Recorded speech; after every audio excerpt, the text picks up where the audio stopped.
pages. "Give me a call if you're interested. My name is Dorcas. Oh, and by the way, you can catch my act at the Laugh Palace on open mic nights. I'm the one who throws my pantyhose into the audience." Did I hear right? Did she actually say she threw pantyhose into the audience? Sounded more like a stripper than a comic to me.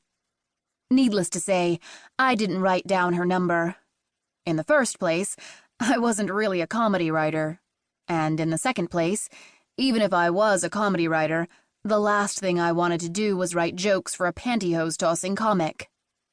And in the third and most important place, for once in my life, I wasn't desperate for money. Yes, for the past several months, my computer had been practically ablaze with writing assignments. I'd done a freelance piece for the LA Times on 24-hour Botox centers, a new brochure for Mel's Mufflers, "Our Business is Exhausting." And to top it off, I'd just finished an extensive ad campaign for my biggest client, Toilet Masters Plumbers, introducing their new product, an extra-large toilet bowl called Big John.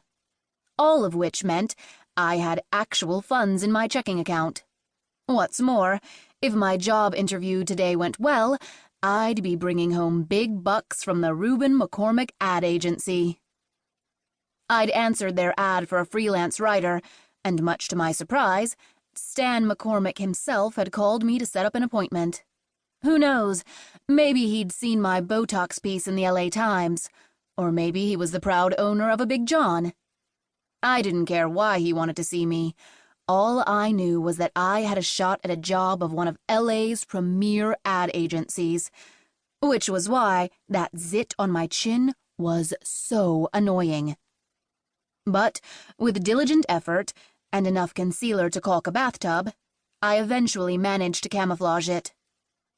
After I finished dressing, I surveyed myself in the mirror. If I do say so myself, I looked nifty.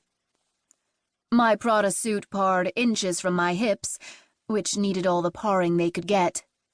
My Manolos gave me 3 extra statuesque inches, and my frizz-free hair was a veritable shine fest.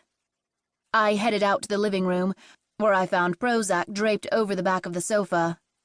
"Wish me luck, Pro," I said, as I bent to kiss her goodbye. She yawned in my face, blasting me with mackerel breath. "Hurry back, I may want a snack." "I love you too, dollface."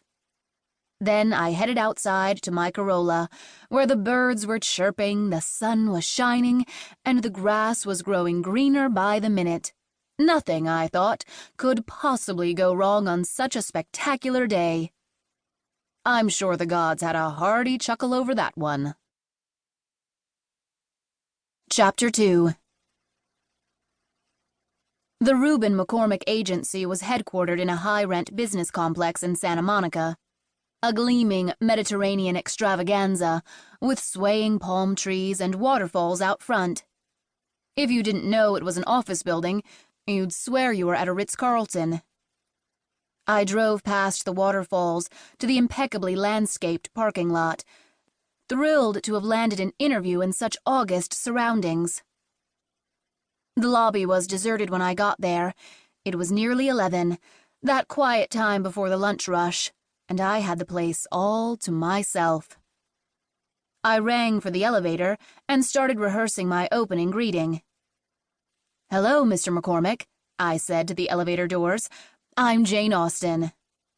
Nah. Maybe Mr. was too formal. These ad agencies were hip, happening places. "Hey, Stan, Jaine here." No. That was way too familiar. I wanted to be his writer, not his golf buddy. "A pleasure to meet you, Mr. McCormick," I tried. "I'm Jaine Austen." Suddenly a voice came out of nowhere.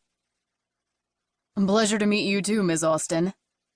I whirled around and saw a tall guy in his late 40s, graying at the temples, in khakis and a cashmere blazer. He wore tinted aviator glasses and carried an attaché case that cost more than my Corolla. "Dear Lord," I prayed, "please don't let him be Stan McCormick." He smiled a craggy, suntanned smile. "Hi."